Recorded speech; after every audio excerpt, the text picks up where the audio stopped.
Pemirsa, meski penularan lebih cepat, Kementerian Kesehatan menyebut fatalitas subvarian Omikron XBB tidak lebih parah dari varian Omikron. Kemenkes pun tetap meminta masyarakat untuk melakukan vaksinasi lengkap seperti booster. Nah, untuk pembahasan lebih lengkap kita akan bahas dengan juru bicara Kementerian Kesehatan Muhammad Syahril melalui sambungan Zoom. Selamat siang Pak Syahril, salam sehat. Ya, selamat siang, salam sehat semua. Baik, Pak Syahril, saya ingin konfirmasi berapa jumlah kasus Omikron XBB yang sebenarnya sudah terdeteksi di Indonesia saat ini, Pak? Terima kasih. Sebetulnya masih satu ya kemarin terdeteksi. Setelah kita lakukan surveillance epidemiologi, ya melacak tidak ditemukan karena memang ini adalah transmisi lokal ya, bukan dari luar ya. Sebelumnya Menkes menyatakan satu di NTT, kemudian Anda menyatakan ada satu di Surabaya. Jadi sebenarnya berapa banyak satu? Iya masih satu sebetulnya, satu itu ya. Satu yang dari NTT itu ya. Dan kemarin ternyata bukan, jadi setelah dilakukan surveillance tidak ditemukan lagi namanya. Baik. Nah, Pak Syahril, apa upaya pemerintah untuk mendeteksi COVID varian XBB ini? Benarkah alat tes kita belum bisa mendeteksi varian ini?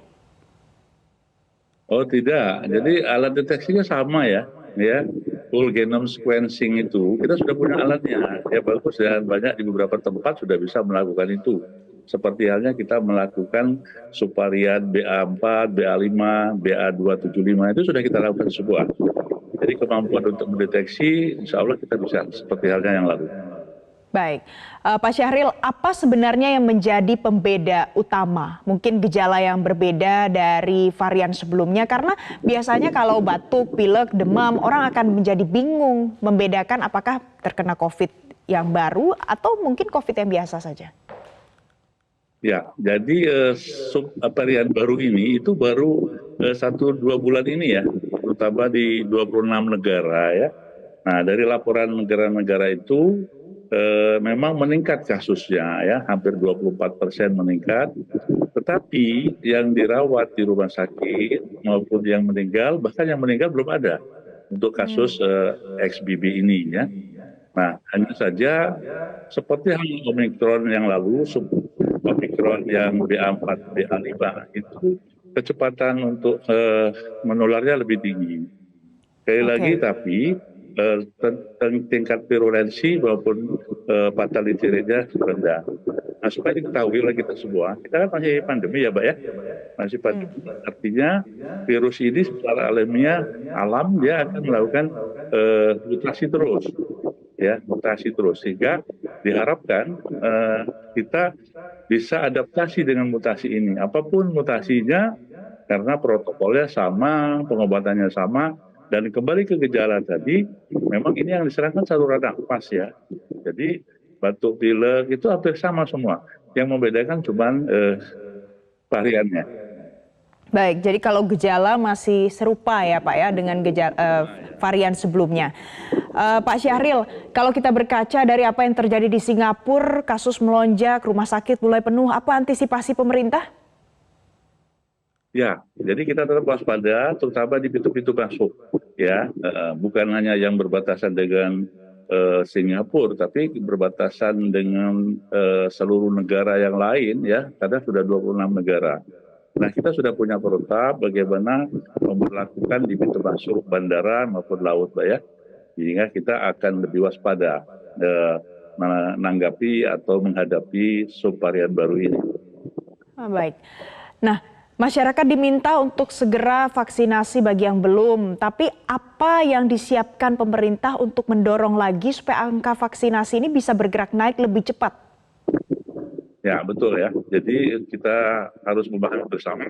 Vaksinasi adalah upaya untuk menambah kekebalan, memberikan kekebalan kepada seseorang agar walaupun dia nanti terinfeksi tidak jauh lebih berat dari yang sebelum atau yang tidak divaksinasi. Yang kedua juga bagaimana yang berat tidak sampai meninggal.